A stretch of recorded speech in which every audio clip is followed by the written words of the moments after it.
하면 되죠? 뭐 자유롭게 해주셔야죠. 먼저 문제가요. 저는 공약이, 박근혜 당선자 공약이 언뜻 봐서 상당히 분배 중심적인 것 같아요. 뭐 경제민주화 얘기도 나오고 복지 공약 상당히 많고, 그래서 분배를 잘하면 될 것 같다는 생각이 들지만, 지난주에 어떤 정책 세미나 가서 얘기도 나온 거 들어보니까 사실은 성장이 더 중요하다는 얘기죠. 왜냐하면은 돈 쓸 데가 많다는 얘기예요. 그래서 지금 재정부가 계산해본 바에 의하면은 박정성자 공약 이행 추가 예산이 약 131조 4천억 원으로 추정됩니다. 엄청난 돈이죠. 그럼 이 돈이 어디서 나느냐? 성장이 있어야 이 돈이 나오고요. 성장도 보통 성장이 아니라 구조적으로 뭔가 다른 화학적 성장을 해야 이게 가능하다는 얘기죠. 그래서 우리 경제 체질을 완전히 업그레이드하고 정말 우리 경제가 새롭게 퀀텀 점프해야만, 그야말로 이제 선진국 대응만 대우로 접어들어야만 이게 가능하다는 얘기인 것 같습니다. 물론 이제 우리가 분배 얘기를 많이 합니다. 뭐 낙수 효과 얘기도 하고 성장이 뭐 가난한 사람들 가느냐 이런 얘기를 하지만, 일단 성장을 해야 세수가 나오는 거고요. 그 다음에 제가 기억하기로는 이제 몇 년 전에 KBI의 유경준 박사가 이제 연구한 거를 제가 봤더니, 우리 사회의 이제 진위계수라든지 분배 문제도 사실은 핵심적인 문제는 근로소득의 문제거든요. 고용률하고.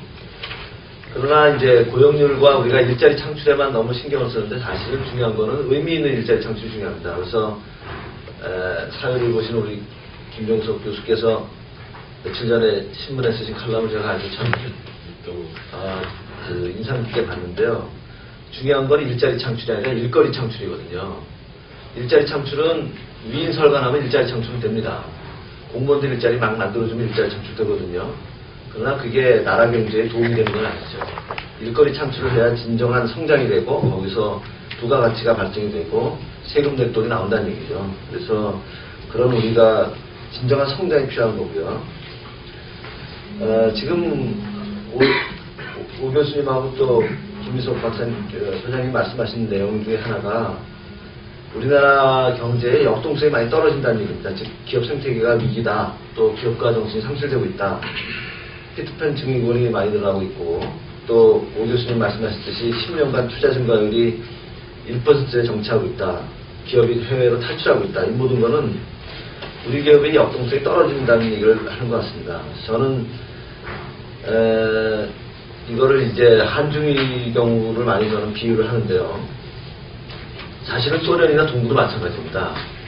이 계획경제 같은 설계로 뭔가 나라 경제를 만들어 보려는 나라들은요, 처음에는 잘 나가요. 처음에는 마치 로켓 쏴올리듯이 잘 나가다가 연료가 떨어지면 추락하게 되어 있습니다. 그게 소련입니다. 소련 처음에 잘 나갔거든요. 미국을 앞질렀어요.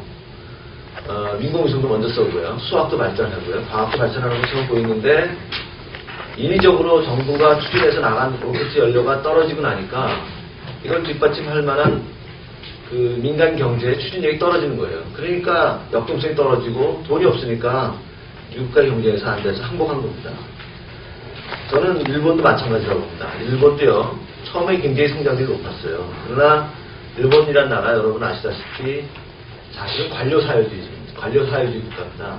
겉으로 시장경제 하는 것처럼 보이지만, 기업가, 좋은 기업도 많죠. 소니라든지 이렇게 많은 기업이 있었지만, 일본의 대기업 집단은 사실은 은행이 지배하고 있습니다. 그리고 일본은 그 은행을 누가 지배하고 있냐면 관료들이 지배하고 있어요.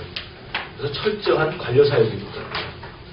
그렇게 설계주의적인 관료사회주의 국가가 지금 역동성이 떨어져서 20, 30년째 지금 저성장입니다.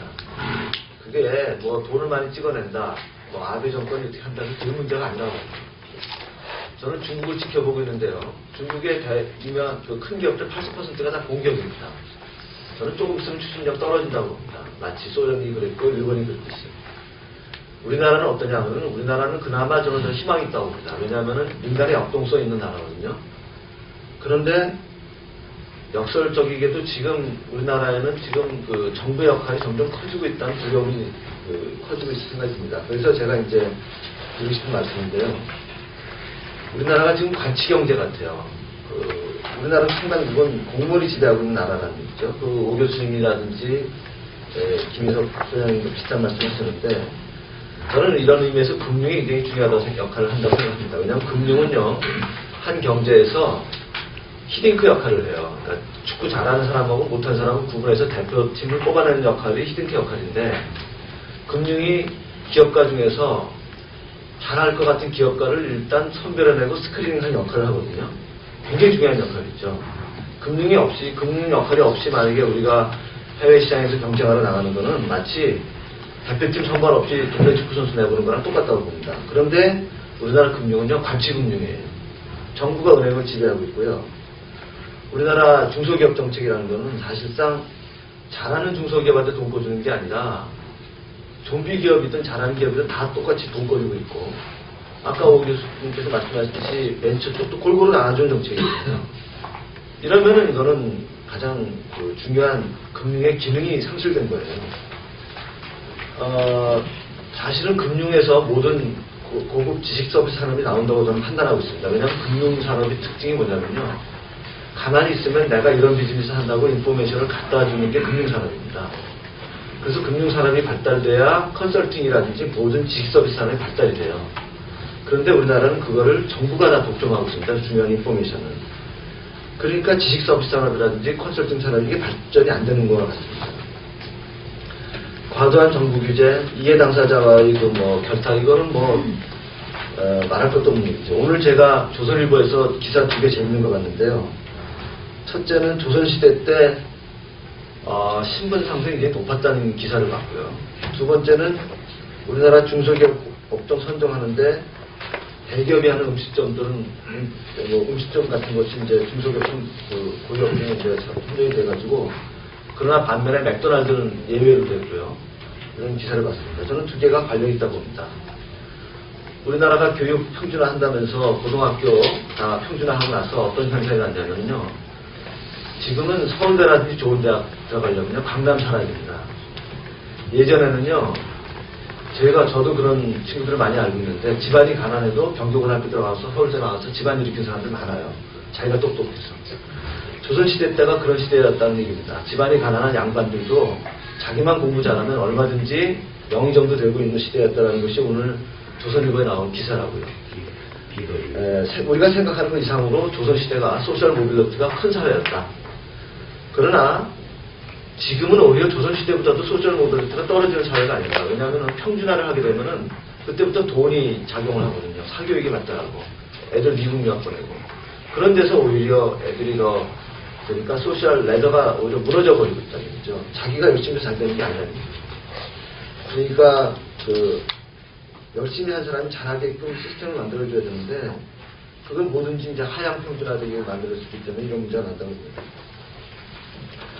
레스토랑 비즈니스를 이제 대기업이 한다고 해가지고 중소기업 고유업종 선정을 해놓고 나서 맥도날드라든지 이런 거는 가만 놔뒀기 때문에 이제 우리나라 이제 음식 사업에서는 거꾸로 이제 외국 업체가 이제 와이프아웃 할 수도 있다는 생각이 듭니다. 가만두면 잘 돼요. 예전에 유통 성진화 했을 때 월마트라든지 까르푸 같은 게 들어올 줄 알고 우리나라 유통 다 죽는다고 그랬거든요. 그러나 유통 개방하고 난 다음에 거꾸로 월마트하고 까르푸가 다 망해서 나갔습니다. 그 이유는 우리나라 대기업 유통업체들이 너무 경쟁력이 셌기 때문이죠. 이마트라든지 롯데마트. 그러니까 가만두면은 경쟁력이 있는데, 이거를 너무 중소기업 중심으로 하게 되면 마치 문방구리에서 그랬듯이 3M이 들어오고 나니까 그전까지 보호했던 중소업체들이 모닝글로리라든지 이런 거 다 망하고 있지 않습니까? 그러니까 중소기업 한 대가 그래가지고 이게 보호되는 게 아니라는 거죠. 마치 전쟁에서 비유하자면 성문을 해서 중문 남문은 열어두고 동문은 잠근 다음에 전쟁하는 건 똑같은 얘기죠. 우리나라는 이처럼 대기업 못 들어오게 하는 업종이 너무 많은 것 같습니다. 농업에서도 대기업 전혀 못 들어가는 편이기 때문에 옛날에 삼성이 들어갔다가 용인 자연농원에서 양도농업 다 포기했고요. 지금 우리나라 양도농업 기술은 전부 다 그때 기술장입니다. 미국과 같은 카길과 같은 곡물 메이저 같은 거는 상상도 못하고 있고요. 또 생산성이라든지 모든 면에서 굉장히 대기업이 잘할 수 있는 부분인데 원천적으로 봉쇄되어 있는 부분이 많기 때문에 오히려 우리 경제의 경쟁력이 많이 떨어지고 있다는 생각이 듭니다. 과도한 정부 규제. 그래서 거기다가 이제 주인 없는 기업이 있으면은 정부가 반드시 거기다가 주인 노릇하거든요. 작년에 큰 뉴스 중에 하나가 포스코가 이제 큰 성적이 안 좋기 시작했다는 얘기입니다. 여러분 아시다시피 포스코는 박태준 씨가 굉장히 잘 키우는 기업인데 왜 이렇게 경쟁력이 떨어지느냐? 저는 정부가 개입했기 때문에 생각합니다. 사실 이제 주인 없는 기업을 민영화하더라도 정부가 기업이거든요. 그러니까 박태준 씨가 예전에는 박정희 대통령이 전권을 줘가지고 거의 자율권을 갖고 키워놓은 기업인데 이제는 주인이 너무 많아요. 정부에서 정권 바뀔 때마다 회장을 바꿔버리고 그러니까 포스코의 경쟁력이 이제는 거의 공기업 수준이니까 경쟁력이 떨어지는 것 같습니다. 게다가 우리나라 공기업이 얼마나 많습니까? 전력 부문이라든지 전력 사태 나는 것도 전기업을 묶어놓고 여러 가지 독점 체제에서 가만두니까 엉망인 거고요. 원자력 발전소의 그 오래된 부정의 골이 신문에 잘 나지 않았습니까? 시장 검증을 받지 않는 이런 그 공기업이라든지 또 우리나라의 상당히 많은 건설업의 쇠퇴는 바로 주택공사, 토지공사 또 그것이 합병된 LH공사에서 남발한 어떤 도시건설과 토목산업 이것을 문제점으로 생각하고 있습니다. 하버드 대학의 교수 에드워드 글래서가 쓴 그 트라이엄프 오브 더 시리라는 책을 제가 요새 단면 기계했는데요. 도시의 발달에서 참 중요한 역할을 많이 강조하고 있는 사람인데 이번은 책 말미에 두바이하고 시카고를 비교하고 있습니다. 두바이는 잘 아시다시피 샤이크 모하메드가 비전을 갖고 인위적으로 건설한 도시입니다. 처음에 잘 나갔습니다. 그러나 잘 아시다시피 2009년에 엄청난 부채를 안고 자기 옆에 나라 거기서 돈을 안 꽂았으면 다 망했죠. 미래 창조적인 어떤 비전을 갖고 한 겁니다. 그런데 문제는 이 두바이의 셰이크 모하메드는 마켓 테스트를 받지 않은 거예요. 그러니까 자기의 인위적인 생각만 가지고 밀어붙인 거고요. 반면에 시카고를 살린 네일리 시장은요, 민간이 시카고 건설을 할 때 허용을 한 겁니다. 그래서 규제를 안 하되 시 정부에서 직접 건설을 전혀 안 했습니다. 민간이 할 때만 허용을 한 겁니다. 그러니까 시장에서 마켓 테스트를 받은 거죠. 그 결과 두바이는 파산 상태를 이뤘고 시카고는 오랫동안 침체 상태에서 일어나서 굉장히 지금 활발한 도시가 됐습니다. 저는 박근혜 당선자가 아버지로부터 배워야 될 점이 있고 또 아버지로부터 배우지 말아야 될 점이 있다고 봅니다. 첫째는 배워야 될 점은 뭐냐면요. 박정희 대통령은 스스로 돕는 자를 돕도록 했습니다. 즉 새마을운동부터 시작해서 기업부터 시작해서 마켓 테스트를 받게 했어요. 즉 열심히 하는지를 검사를 했습니다. 그래서 해외 시장에 나가서 수출 잘해서 잘하는 기업한테는 수출 금융에서 돈 꿔줬고요. 새마을운동도 열심히 한 사람들한테는 잘 지원을 했습니다. 그러나 자기 스스로를 증명하지 못한 사람들한테 절대 도와주지 않았습니다. 그런 건 배워야 될 겁니다. 바로 그 역할을 하는 것이 금융이고 정부의 역할일 거고요. 그러나 차별해야 될 점은 박정희 대통령은 우리가 아무것도 없던 시대에 정부를 통해서 경제 개발을 했지만 그 정부가 이제 너무 커졌습니다. 그래서 공룡이 돼가지고 이제는 우리 사회의 역동성을 상실시키고 있습니다. 그래서 박근혜 당선자는 이제는 정부를 줄여서 우리 경제를 관치 경제로부터 벗어나게 해서 자율성이 없는 역동성 있는 경제로 바꿔야만 우리 경제가 구조적인 변화를 거쳐서 높은 성장률을 기록하면서 선진국 대열에 접어들 수 있다고 생각합니다. 감사합니다.